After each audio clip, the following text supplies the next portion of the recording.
क्या आप जानते हैं कि प्राचीन भारत में एक राजा बिना एक भी सैनिक खोए पूरी की पूरी सल्तनत को पागल कर सकता था।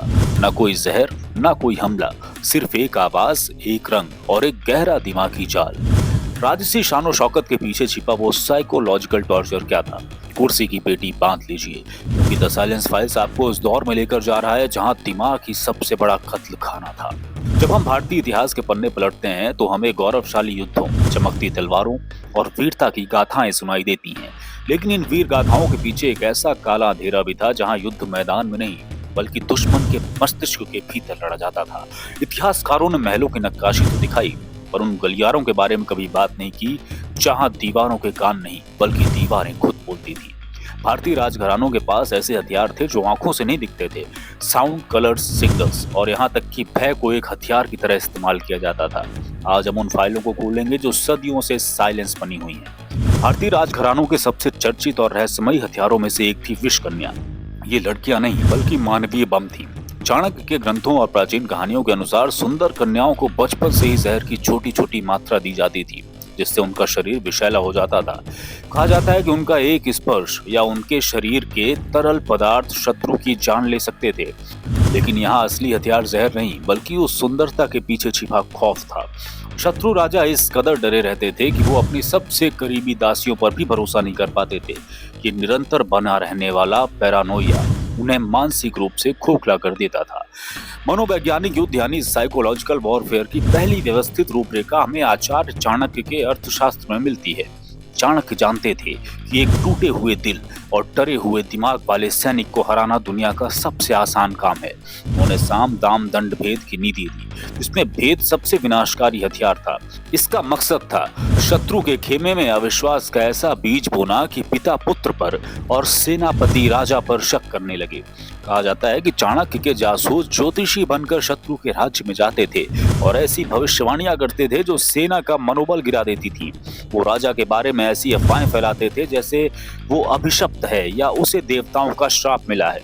ये कोई अंधविश्वास नहीं बल्कि एक ऐसी सोची समझी मनोवैज्ञानिक रणनीति थी ताकि बिना तलवार उठाए ही आधी जंग जीत ली जाए। क्या आपने कभी सोचा कि पुराने किलों की बनावट इतनी जटिल क्यों होती थी? केवल सुरक्षा के लिए? नहीं, इसके पीछे एक गहरा मनोविज्ञान था। राजपूत और मुगल काल के कुछ महलों में ध्वनि विज्ञान का ऐसा प्रयोग किया जाता था जो आज के वैज्ञानिकों को भी हैरान कर देता है। कहा जाता है कि कुछ गुप्त कक्षों में ऐसी इंफ्रासोनिक ध्वनियां पैदा की जाती थीं जिन्हें कान तो नहीं सुन सकते थे, लेकिन वो मस्तिष्क में घबराहट, मतली और अचानक आने वाले खौफ को पैदा करती थी। जब कोई विदेशी राजदूत या विरोधी राजा दरबार में आता तो उसे एक खास रास्ते से ले जाया जाता, जहां की दीवारों से गूंजने वाली आवाजें उसे मानसिक रूप से अस्थिर कर देती थी। दरबारों में विशेष प्रकार के नगाड़े और घंटियां बजती थी जिनकी फ्रीक्वेंसी सीधे हृदय की गति को प्रभावित करती थी। शत्रु को ऐसा महसूस कराया जाता था जैसे उसका दम घुट रहा हो। ये राजा की शक्ति के प्रदर्शन नहीं बल्कि उसके दिमाग पर कब्जा करने की कोशिश थी। रामायण और महाभारत केवल कथाएं नहीं हैं बल्कि युद्ध के उच्चतम मनोवैज्ञानिक स्तरों का दस्तावेज हैं। रावण का मायाजाल याद कीजिए। वो लक्ष्मण और वानर सेना के सामने ऐसे दृश्य रचता था कि उन्हें अपनी जीत असंभव लगने लगती थी। ये असल में मास हेल्यूसिनेशन का एक रूप था। वहीं दूसरी ओर भीष्म पितामह की केवल मौजूदगी ही पांडव सेना में भय पैदा कर देती थी। महाभारत के युद्ध में जब शंख बजता था तो वो केवल युद्ध शुरू होने का संकेत नहीं था, हर योद्धा का शंख एक अलग फ्रीक्वेंसी पैदा करता था।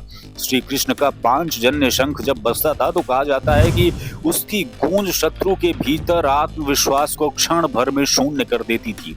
ये ध्वनि चिकित्सा का उल्टा रूप था, यानी ध्वनि विनाश। इतिहास का एक और काला पन्ना ब्रिटिश काल में खुलता है। कलकत्ता, जो अब कोलकाता के नाम से जाना जाता है, वहां डॉक्टर जेम्स एसडेल ने एक मेस्मेरिक अस्पताल खोला था। पबमेड और कैम्ब्रिज यूनिवर्सिटी की रिसर्च बताती हैं कि एसडेल ने सम्मोहन यानी हिप्नोसिस के जरिए बिना दर्द के सैकड़ों ऑपरेशन किए। लेकिन इसके पीछे एक और कहानी दबी हुई है। कहा जाता है कि अंग्रेजों ने सम्मोहन और मास सजेशन की तकनीकों का इस्तेमाल भारतीय राजाओं और क्रांतिकारियों को मानसिक रूप से गुलाम बनाने के लिए किया था। उन्होंने ये धारणा फैला दी थी कि गोरी जाति श्रेष्ठ है और भारतीय पिछड़े हैं। ये हीन भावना पैदा करना आधुनिक युग का सबसे बड़ा मनोवैज्ञानिक हथियार था, जिसने तलवारों से ज्यादा गहरे घाव दिए।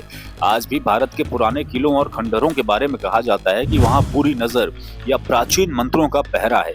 विज्ञान कहता है कि ये जगहें अक्सर इस तरह बनाई गई थीं कि वहाँ हवा का दबाव और रोशनी का एंगल आपके दिमाग में भ्रम पैदा करते। जब हम किसी ऐसी जगह जाते हैं जहाँ के बारे में हमें पहले ही डराया गया हो, तो हमारा दिमाग नोसेबो इफेक्ट का शिकार हो जाता है।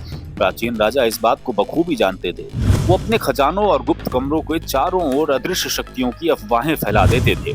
ये डर सदियों तक उन खजानों का सबसे बड़ा रक्षक बना रहा। तो दोस्तों, ये कहानी सिर्फ इतिहास की नहीं है, ये कहानी है उस शक्ति की जो हमारे भीतर है, लेकिन जिसे कोई और कंट्रोल कर सकता है। भारतीय राजघरानों ने सदियों पहले समझ लिया था कि जो मन को जीत लेता है उसे मैदान में लड़ने की जरूरत नहीं पड़ती। आज के दौर में भी ये मनोवैज्ञानिक हथियार खत्म नहीं हुए, बस अब ये स्मार्टफोन और एल्गोरिदम के रूप में आपके हाथों में है। तो साइलेंस फाइल्स का मकसद सिर्फ जानकारी देना नहीं, बल्कि आपको मानसिक रूप से सचेत करना है। क्या आपको भी लगता है कि आज के डिजिटल युग में हमें मास हिप्नोसिस का शिकार बनाया जा रहा है? क्या आप चाहते हैं कि मैं उन गुप्त तकनीकों पर एक और वीडियो बनाऊं जिनसे आज हमारे दिमागों को कंट्रोल किया जा रहा है? अगर आप उस गहरे सच को जानना चाहते हैं जिसे दुनिया आपसे छिपा कर रखना चाहती है, तो कमेंट में जरूर लिखें अनफोल्ड। इस वीडियो को उन लोगों के साथ शेयर करें जिन्हें आप इस दिमागी जाल से बाहर निकालना चाहते हैं। और अगर आप भी एक सच के खोजी हैं, तो द साइलेंस फाइल्स को अभी सब्सक्राइब करें और उस बेल आइकॉन को दबाना ना भूलें, क्योंकि याद रखिए, सच वही है जो साइलेंस के पीछे छिपा है। मिलते हैं अगली फाइल्स में। ऐसी ही अनसुनी, अनफिल्टर्ड, अनसेंसर्ड कहानियों के लिए सब्सक्राइब कीजिए the silence files. Bell icon दबाइए ताकि अगली गुमनाम गाथा सबसे पहले आपके पास पहुंचे। हमारी कोशिश यही है कि वो कहानियां जो दबा दी गई, दुनिया को बताई नहीं गई, उन्हें फिर से जीवित किया जाए, क्योंकि ये बातें आपको कोई और नहीं बताएगा, सिर्फ हम बताएंगे द साइलेंस फाइल्स पर, हर शनिवार, मंगलवार और गुरुवार शाम 7 बजे। क्योंकि कुछ कहानियां किताबों में नहीं, साजिशों की तह में छुपी होती हैं और दस्तावेजों के तहखाने में धूल खा रही होती हैं। इस वीडियो को शेयर करें और हमारी धांसू प्लेलिस्ट में जाएं, जहां देश विदेश की सबसे गहरी हिडन मिस्ट्रीज आपका इंतजार कर रही हैं।